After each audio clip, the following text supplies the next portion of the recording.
not yet. Hold on. You'll see the big TV here. Wait. He's recording. It's just Oh, you don't have the TV on? It's just. Oh, now you turn that There on. we go. Oh, I see. You can start. My bad. Operator error. Sorry. Reporting you. We're gonna like dock your pay. We know you're making a lot of money in there. That's like 30 cents off of your paycheck. Hunter, you're on. All right. Have you ever had a teacher who completely changed the look on cars? Say that again, more slowly. Have you ever had a teacher who made you look differently at cars? What cars? Yes. Because I went to Kaimuchi Tech, or Votech, whatever you want to call it. It's a lot of different names. I don't know how you spell Votech. But one of the things... Hold on. Is there some sound coming out of your phone? There shouldn't be. That's from that room. Next door? Yes, sir. Okay, sorry. It was distracting. I was like, what's going on here? Yeah. Make it organized and professional. Let's just start over again. All right. There you go. Take off. Have you ever had a teacher who changed your look on cars? For me, that person was my automotive instructor, Mr. Brigance. As you can see, he still works there today. He's at Stigler, Kaimuchi Tech. It's the only, I went there for 1 year, got 3 certifications. He was the one who pressed me to get them. He pressed me to get them a little bit. Because one of the stories I'm going to tell you about is how he helped me fix my uncle's A-arms. That's what this is, by the way. This is an A-arm for a truck. It normally goes right there. That's important. What does it do? It is like suspension. Okay. Similar to that. It's not like it helps with the suspension. Okay. That was one. He sat there and helped me. He didn't take it over. He told me how to do it, so I knew how to do it.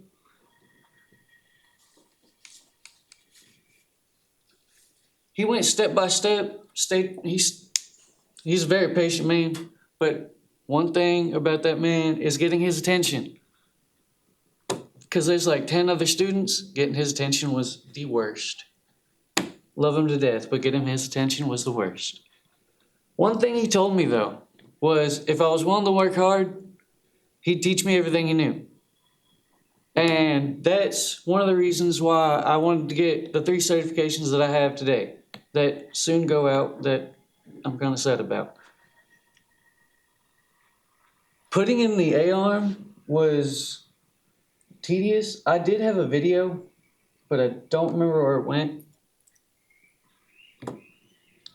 An A-arm helps right here in the suspension, so it doesn't go all the way up and hit your frame.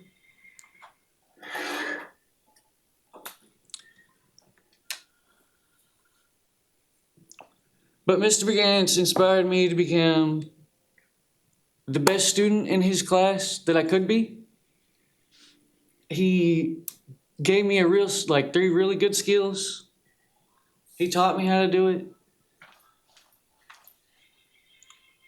He gave me confidence, a clear vision for my future on what to do. And that's why he remains one of the most important people still to my daily life. Any questions? Did he have any little sayings that he would do, like something that he repeated often to encourage you? To never give up on the task at hand. That was definitely one of the things he said. Anything else? I don't think so. Good job. Way to go. I think that was your best speech so far. Oh, You're most confident, no ums. You looked at us, well organized. Way to go. Up next, where is David? He'll come strolling in here eventually, maybe. Kelsey is going next. I actually got it on my computer this time. I don't have any problems, so. No technical problems. More growth and progression. I'm just loving this class. Can I get the desk camera? It's better all the time. Yes, Cam? Thank you, sir. Let's see if that'll work. I don't know if you can see. People look up to all sorts of individuals, celebrities, politicians, even fictional characters. But my greatest role model has been a part of my life for as long as I can remember. The inspiring person I want to share with you today is my grandmother. She has made a tremendous impact not only in my life, but on the lives of many others. The main points I'm going to talk about today are who exactly my grandma is, our first impressions, the qualities and actions that make her my inspiration, and the overall impact she has had on my life and the lives of others. To begin, you already know this speech is about my grandma, but I want to tell you a little bit more about who exactly she is. Her name is Pamela Marie Mace, and she is my grandmother on my dad's side. She was born on August 31st, 1956 in San Jose, California, and is the oldest of 5 children. From an early age, she naturally stepped into the role of a caretaker. Anytime her parents, siblings, children, or grandchildren were in need, she was among the first to reach out. My grandma is incredibly family-oriented. Some of my favorite memories come from spending time at her home, where every holiday, every celebration, and every gathering seems to gravitate. She is a true hostess, and even when events aren't held at her house, she is always eager to help. She often puts the need of others before herself, and to us, she is the heart and soul of the family.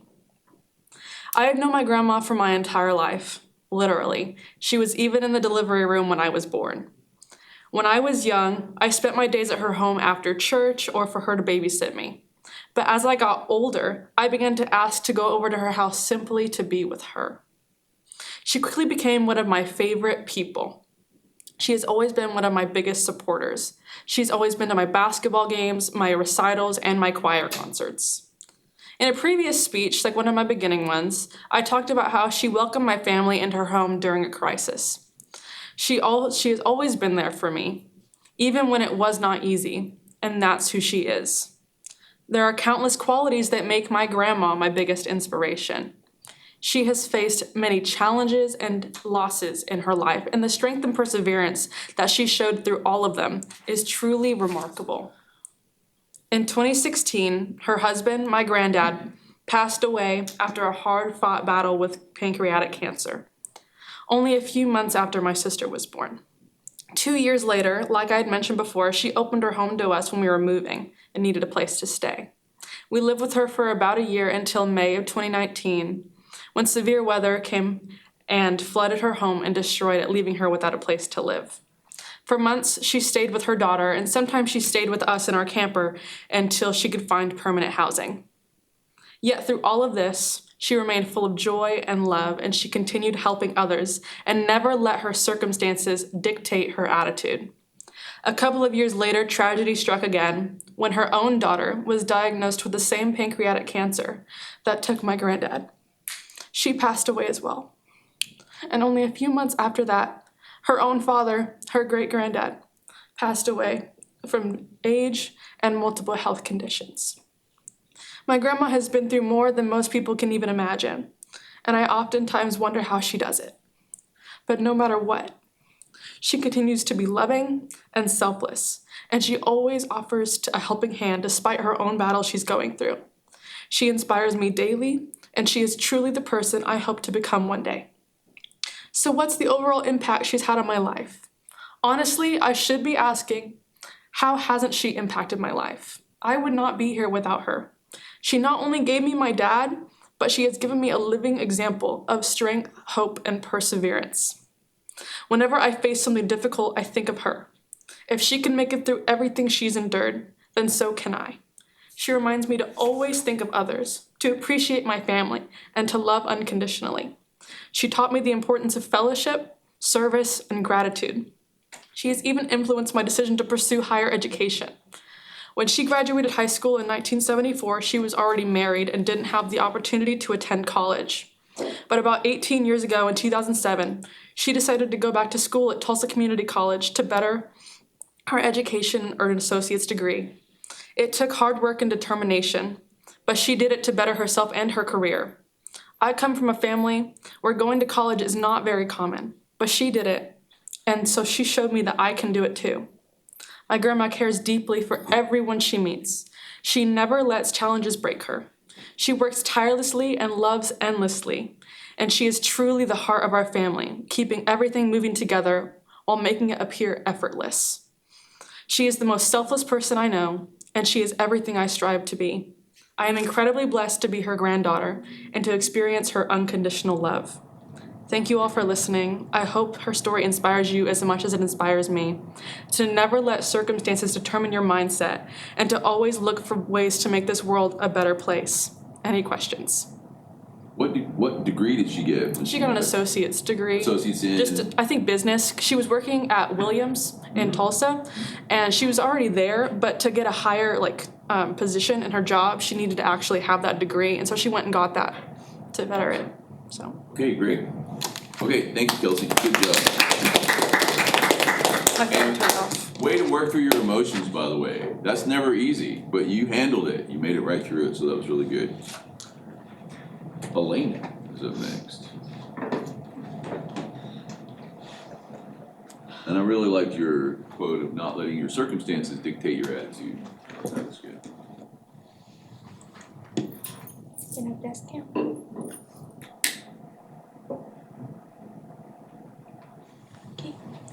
When I think about the person who has shaped my life the most, I don't think of someone famous or highly educated. I think of my dad. There's an image of him that's always stayed with me, waking up before sunrise, quietly preparing for another long day of work, doing whatever he could to give our family a better life. Today, I want to talk about the most important person in my life, my father. I will share who he is, how I came to understand his love, and how he continues to influence me. My dad is 59 years old, and although he never had a chance to go to college, he has always held the biggest dreams, not for himself, but for his children. He always told us, study, go to college, do what you love, even study abroad if that's your dream. Throughout his life, he worked harder than anyone I know, raising bees, running a tea farm and a chicken farm, growing coffee and fruits, even raising silkworms. Whatever job could support us, he learned it.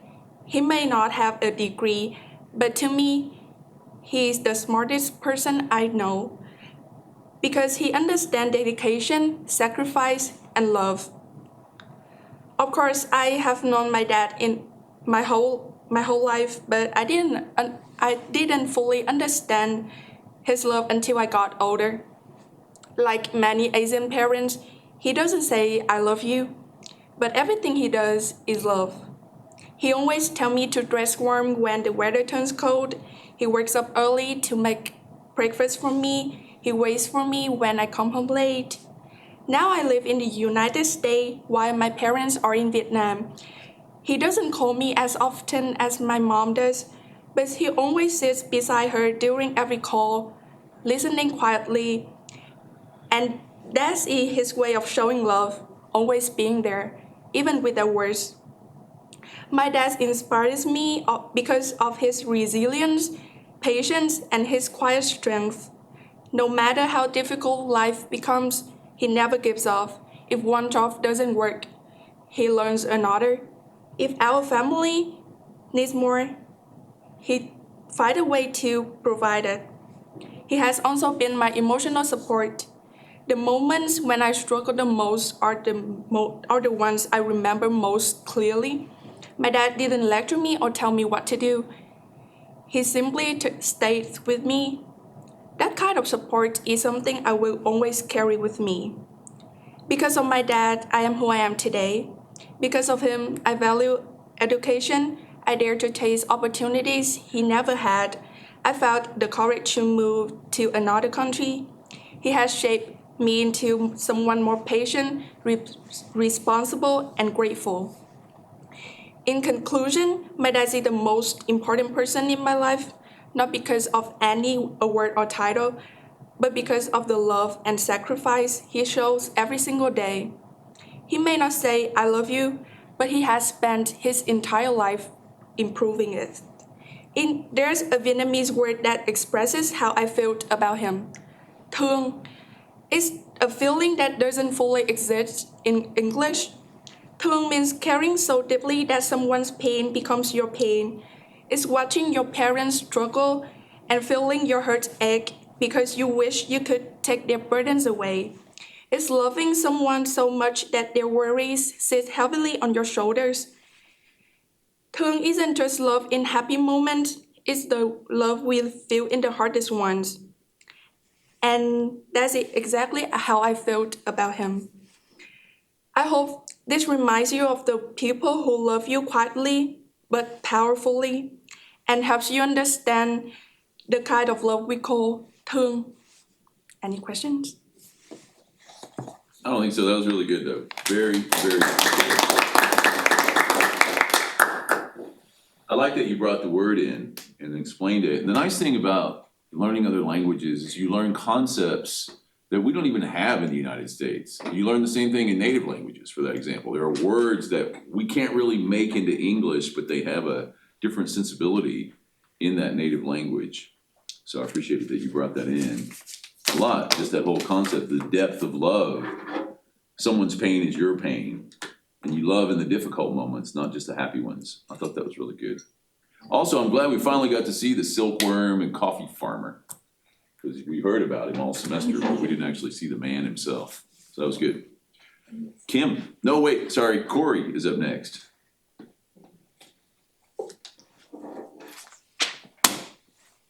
We're in good shape. Corey, then Kim, then Chia, then Bailey. David and Cooper are not here. Their loss is what I'm gonna say. Okay, I want to say something first real quick. Okay. So I'm gonna speak about somebody completely different than I had like originally proposed. Okay. So, and I changed my mind this morning. So this is probably somewhat like a story than anything. That's your prerogative. Okay.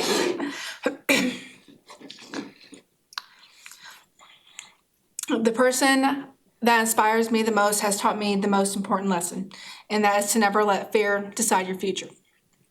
Today I'm going to be talking about a woman that I worked with for about a year and a half to maybe 2. And when I started this semester, I had briefly mentioned how I was a store manager for a retail establishment, Dodgy specifically, and she actually became one of my managers. So let me get the picture.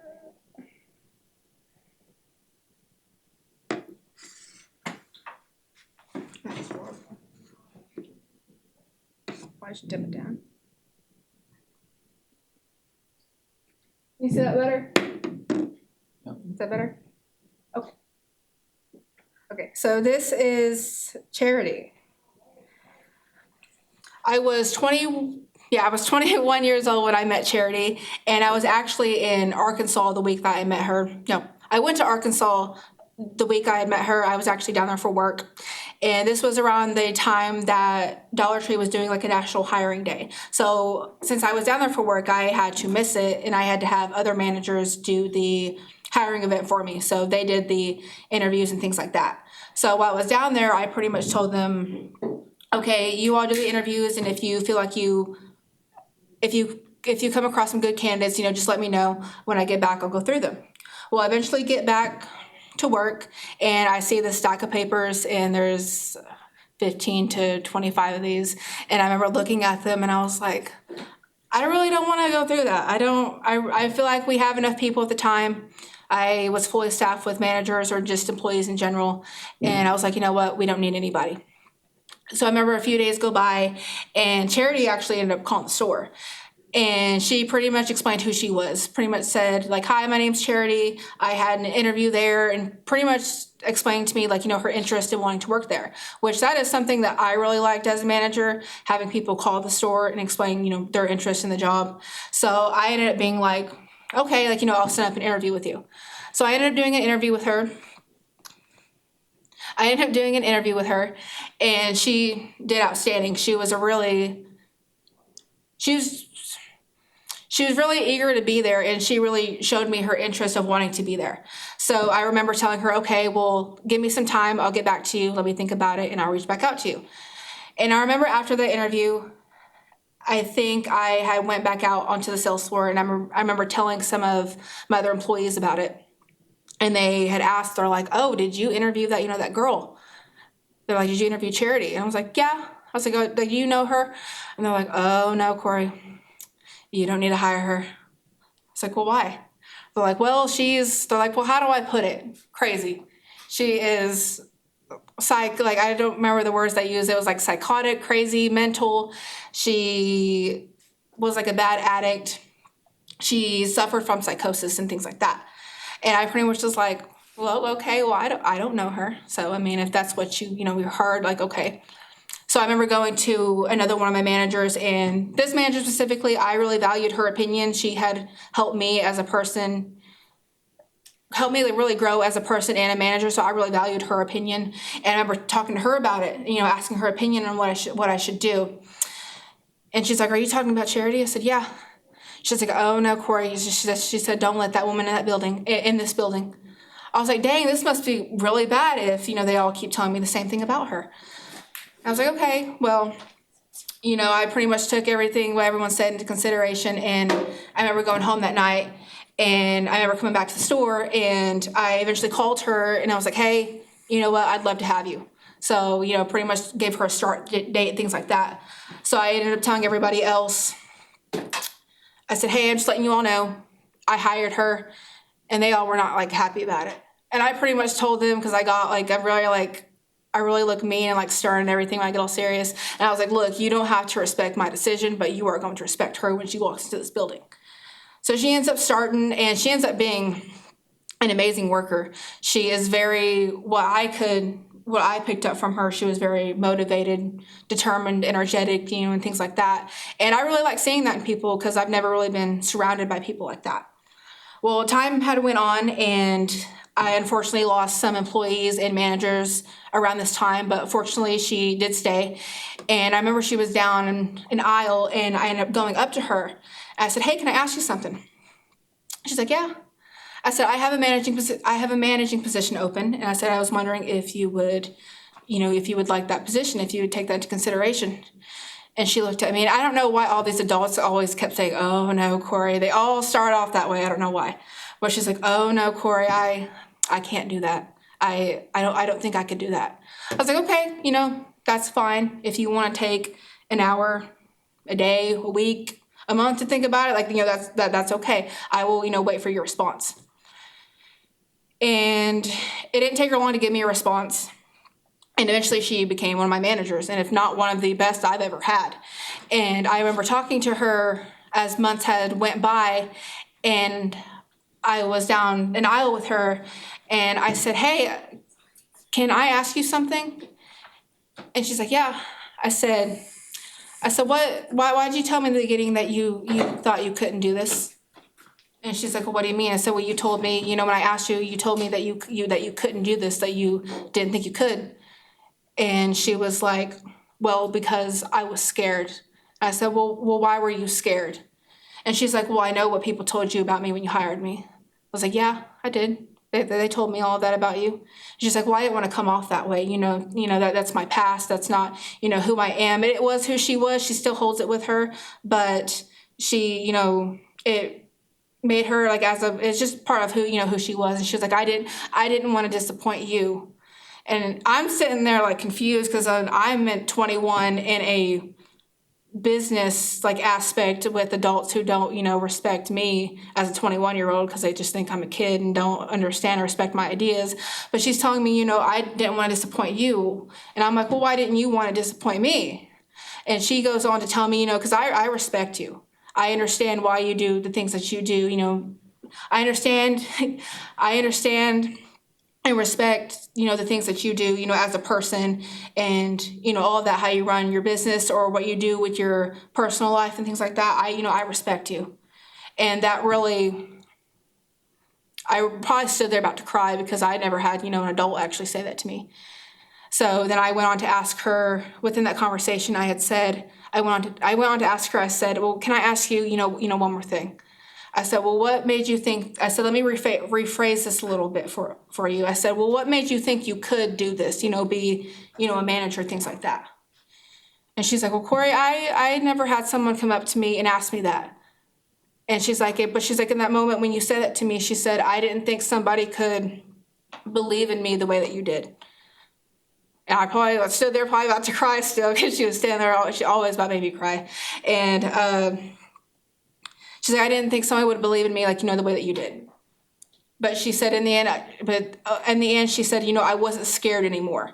And I wanted to prove to everybody, that I could, be pretty much what she told me, because she did suffer from psychosis and a lot of mental illnesses. She was an addict. She was like, I wanted to prove to people that, I could, function in a society and make something of myself. And that was really inspiring to me, because everyone that I have been around my entire life, if it is, addicts or people with, lives that go down that way, they don't want change, they don't see change, they don't think that they can. Why? Specifically because they're scared. They don't want to take that step. So she really inspired me that way.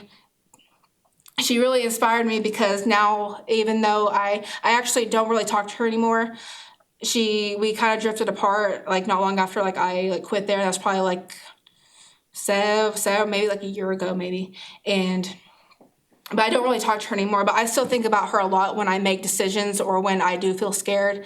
But especially now, since I am about to graduate, and I constantly have to remind myself, because I am scared, I'm confused as to what's, going to come next after graduation, what I'm going to do with my life. So I think about her a lot and about, just the small choices, that she made to get her life, back and going. Because she pretty much told me when she said that I believed in her, that job was her new start. She had to start back over.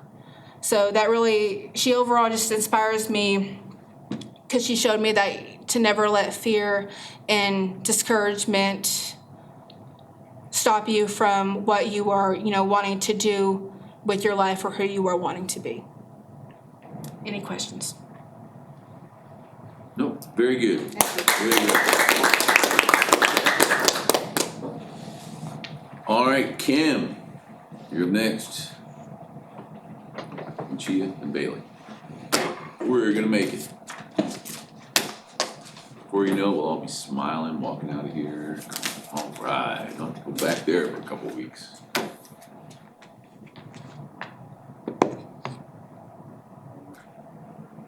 Kim, so the air conditioner's on back here, so make sure you're a little bit louder.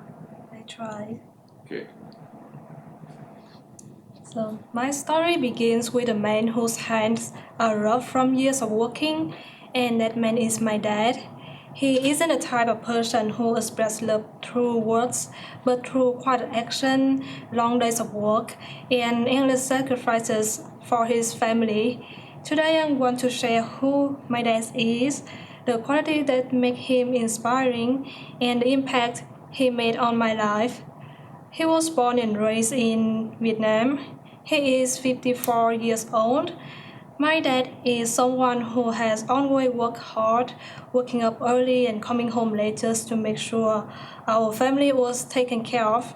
He never talks much about his own achievements, but one of the biggest accomplishments he brought up is building his strong and loving family through dedication and patience. One unforgettable memory with him is when I was in elementary school. My older brother usually drove me to school after school, but that day it was raining heavily, so my dad picked me up instead. I remember sitting on the back of my dad's motorbike, holding on tightly as we rode through the storm. As we were going downhill, there was a rushing stream right next to me with nothing separating us from the edge. So I was really scared, but when I looked up at my dad's broad shoulders, in front of me, something about that moment made me feel safe. His shoulder seemed so strong, like he was my whole world, protecting me and reminding me that he was someone I could always trust. My dad inspired me because of his kindness, resilience, and the quiet strength he showed in everything he does. He has spent his whole life working hard just to support our family, and raising 6 kids is not easy. but he managed to do it with love and patience instead of complaints. Even when money was tight and life felt stressful, he stayed calm and kept doing everything he could do for us. What inspires me the most is his attitude. He never gives up, he stays positive, and he always puts my mom first. Because of him, I learned that true responsibility and dedication look like, and I try to carry those values with me every day. One of the biggest impacts my dad had on my life was through education. In his generation, life was very difficult and going to school was considered a luxury. He had to drop out of school to help support his family at very young age. He often tells me that his biggest regret was not being able to continue school. Because of that, he has always encouraged me to take every educational opportunity seriously. He tells me to learn as much as I can while I still have the chance, because knowledge is a power tool that no one can take away from you. His experiences and sacrifices are the motivate me to pursue my education and make him proud. In conclusion, my dad is the most inspiring person in my life, not because of achievements, but because of his sacrifice and love he showed every day. The values he taught me, especially through education, hard work, and family, continue to guide me no matter how far I am from home. Some heroes wear capes, but mine show his love through quiet actions, and that's enough for me. Any question? What's his job? What does he do? He grow coffee. But he works in the coffee business as well. Yes. Okay, good. All right, thank you, very good. You also said one of my favorite things today, which is knowledge is a power tool. I've never heard anybody say that before. That's a really good one. Knowledge is a power tool.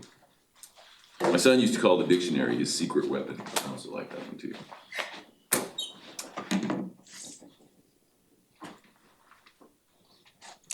So I'm gonna talk about my friend, Linda. I met her in middle school through a friend who I'm not friends with anymore. But yeah, I met her through I thought that I was never gonna be friends with someone like that because she was really pretty and I was like, damn, I could never be friends with anyone like that because I just couldn't imagine myself connecting myself with someone like that. But as time went on, we kind of faced challenges together, as in like friends break up and everything like that, and we eventually grown together. She is 20 now, she's getting married, and she has a really great nail business. I thought she was gonna go into baking because I honestly thought she was gonna continue with that and make like her own restaurant or something, like a store, and sell food. But eventually she did a huge shift and she went into nails and lashes business, and she continued with that, and she did like growth. There was a few people in her life that never supported her with that, as in like her mom. But as time went on, she was able to prove to her mom and was like, I can do this, and eventually started making her own decisions. And so yeah.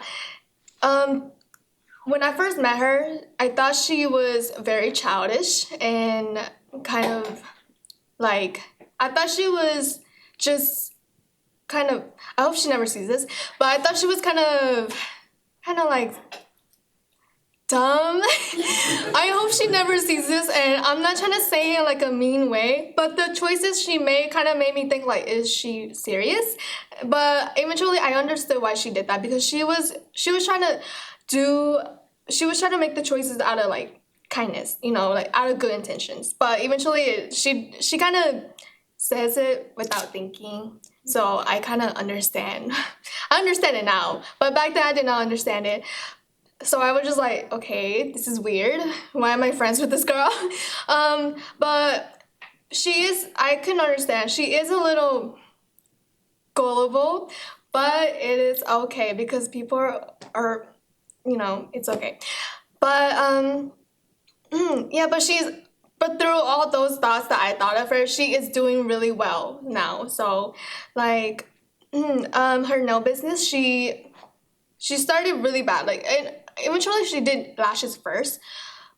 And she thought that it was really bad because when we went out one time, and it was around like 2 a.m. when we were back home by then, and she got a text from her client and was like, hey, my eyes are burning. I don't know what to do. And she was like, she actually thought her life was over at that point. And she thought she'd prove her mom right, that she wasn't doing well. But eventually we had to convince her, and we were like, girl, it's okay. You're just beginning. And so she let it go, and she got it through. And she got over it. And now she's working through mostly nails and overcoming it. And that taught me that even though you make like a little bit of a mistake, you can still continue with it. And so yeah. Any questions? I don't have it. Actually, I wanna know what happened with the burning eyes as a result of the lashes. Like, why did that happen? It happened because the client was kind of allergic to it without telling her, and so she was freaking out really bad. And so Okay. yeah. All right, thank you, let's get this. That was entertaining, let's say that. Okay, Bailey. The final ones today. Unbelievable, we made it all the way through. Okay, is it? Oh, okay. He's gonna get mad at me for that picture, but okay, so some people inspire you by doing big flashy things, but others inspire you simply by showing up every single time in every moment that matters. For me, that person has always been my dad. Today, I want to share the story of the most inspiring person in my life, my dad, Robbie Williams. The purpose of my speech is to celebrate who he is, the challenges he's faced, and the impact he's had on me. I'll tell you who he is, how I met him, obviously from birth, but more importantly, how our bond formed. The qualities that make him inspiring, and finally, the impact he's had on my life. My dad's name is Robbie Williams, and he's 55 years old. He's my father, but also like one of my friends. My teacher and the person whose voice I hear whenever I'm trying to make a big decision. My dad loves riding motorcycles, and he works with cars by fixing them, adding accessories, and basically bringing old vehicles back to life. It's something he's passionate about and incredibly skilled at. His accomplishments show the kind of person he is. He served 16 years on the police force, facing things most of us could never imagine. He earned his bachelor's degree, proving his dedication to self-improvement, and through it all, he remained grounded, steady, and full of compassion. He is significant to me because he has been a constant in my life. Whether I was celebrating a high moment or struggling through a really low one, he was always there. Technically, I met him the day I was born, but the moment I really knew him was through the years of memories he built with me. Every bike accident, every lesson, every talk in the car, every laugh we met again and again through small moments that showed who he really is. Some of my favorite memories are simple ones, riding along while he worked on cars, hearing him talk about life, or watching him shine when he talked about motorcycles. Those moments shaped how I saw him, not just as dad, but as a person with passion, struggles, and strength. My first impression of him, even as a kid, was that he was strong. But as I got older, I learned he wasn't strong because he hid his emotions. He was strong because he faced life head on and still managed to be gentle. The qualities that make my dad inspiring are his determination and compassion. His determination showed every day he worked on the police force. For 16 years, he saw difficult, heartbreaking, and even traumatic things most people would have walked away. But he stayed because he believed in protecting people. That perseverance showed me what true commitment looks like. His compassion is my favorite quality. One moment that proved that was when I went through an extremely painful breakup. I was hurting, confused, and honestly felt like my world was falling apart. And he didn't try to fix it or just give me cliche advice. He just sat with me, talked to me, reassured me, and reminded me that I was strong. He stayed by my side until I could pick myself back up. These qualities have impacted not only me, but everyone around him. He treats people with respect, gives more than he takes, and shows that strength doesn't mean being cold, it means showing up for others. There are countless personal experiences that show how my dad has influenced my life, like how he helped me through breakups, failures, and moments where I doubted myself. He's always been the person I could be honest with, even when I wasn't proud of myself. He taught me one of the most important lessons I carry today. It's okay to make mistakes. He never expected perfection, only honesty, growth, and effort. Because of him, I learned not to fear failure. He also inspired one of the biggest highs of my life, getting my first motorcycle. He was the one who got me into riding in the first place. Seeing him love motorcycles made me want to learn. And when I finally got mine, it felt like a full circle moment between us. His influence has made me stronger, more patient, and a more confident person. He inspires me every day to keep going, to be compassionate, and to never be ashamed of being human. My dad is an inspiring person because of who he is, what he's overcome, and how he's supported me through every chapter in my life. He's taught me determination through his career, compassion through his actions, and resilience through his example. I want to end with this. Not all heroes wear capes. Some wear motorcycle helmets and hold a wrench in one hand and their kid's heart in the other. My dad is one of those heroes. I hope you take a moment to think about the people in your own life who lift you up, those who inspire you simply by being who they are. Thank you for listening. Are there any questions? I'm gonna say no. Very good. Very, very good. We made it. Yay. I hope you'll send some of these to the inspiring person in your life, if they're still here, and show them that you care about them. I thought today was really good, and I really liked a lot of the things that you had to say. There you go. And I'm always taking notes. And it's not just the notes, I'm doing two notes.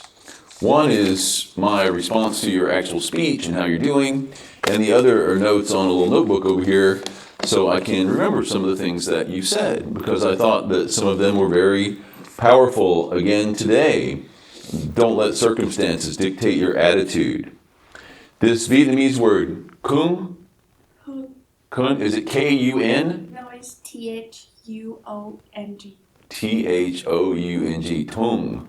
Thuong. So, say it again. Hương. Tong. I'll never speak Vietnamese very well, obviously. But your English is a lot better than my Vietnamese, is what I would say about that. But that word, it's like a word that's hard to translate. That someone's pain is your pain. You care so deeply about them. You know what we call that in English? Empathy is what we call that, really. Having that emotional ability to feel what somebody else is feeling. And also the idea of love in difficult moments. That love is easy when everything's good and happy, but when it gets hard, that's where the love really gets tested. So I thought that was good. Don't let fear decide your future. I think that came from Corey, maybe, if I'm not mistaken. And I was just really thinking about how people impact you over a long time. It's something Kendall said on Monday.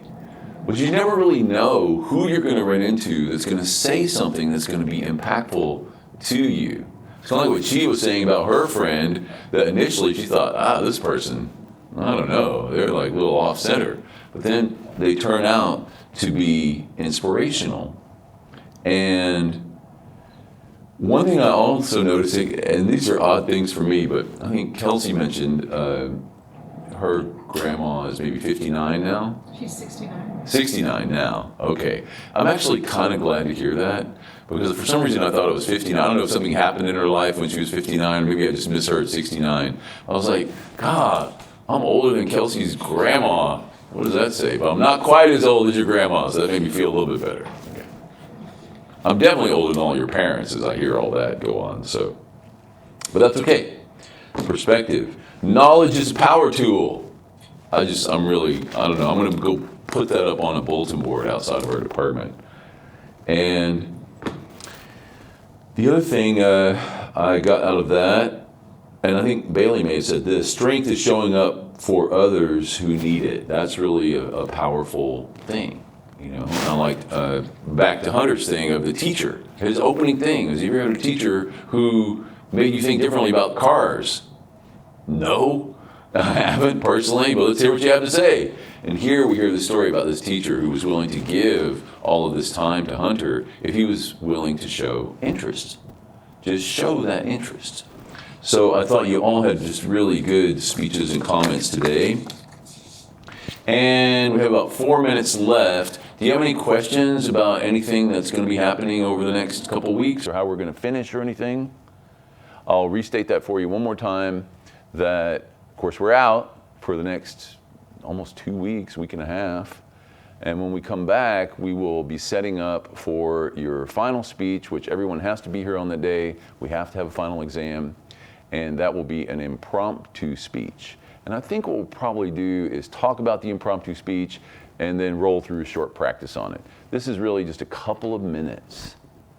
And what I'll have is several strips of paper out here on a table, and you'll walk up and pick one, and you'll read it. And you'll decide if you can talk about that. And if you can't talk about that, put it down and you can pick one more. But if you choose to pick another one, you're stuck with that one, whether you can talk about it or not. Go ahead, Kelsey. They're not gonna be complex topics, are they? 'Cause- Complex topics, of course. How do you explain thermonuclear dynamics to a third grader? Something like that, right?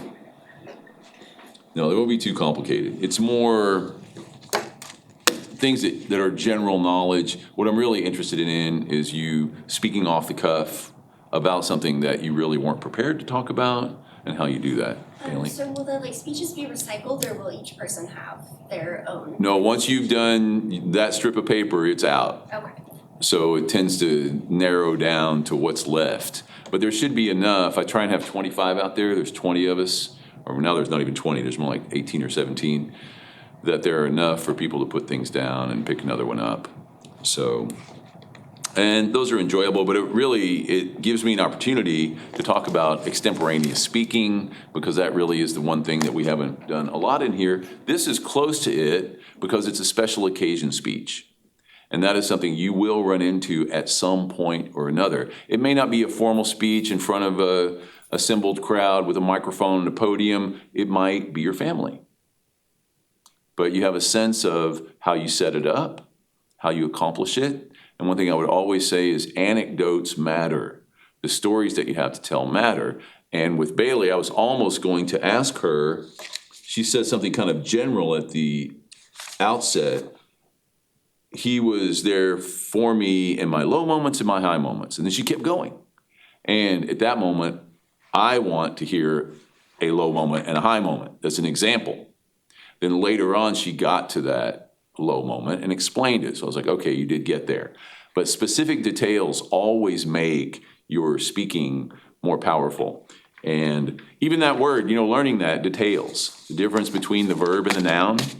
So details is the noun, the specific details of a subject. But when you detail something, like you draw something on a car, or you make note of something in very specific terms, you're using it as a verb, so you detail it. These are the kind of things that I live with all the time. When I go to Walmart or any store and it says 15 items or less, that should be fewer. Grammatically, it's incorrect. Well, once you become an English major, these are the kind of things that bother you when you go around all the time. Okay, so we're about out of time. I wish you all a wonderful Thanksgiving. Make good choices and eat everything in your sight, is what I would say. Enjoy yourselves and get some rest, recharge, and when you come back, you'll be ready to knock out these last 2 weeks of the semester. So with that, I'll wish you a happy Thanksgiving, and we'll see y'all later. Oh, you want these? Yes, you can have them.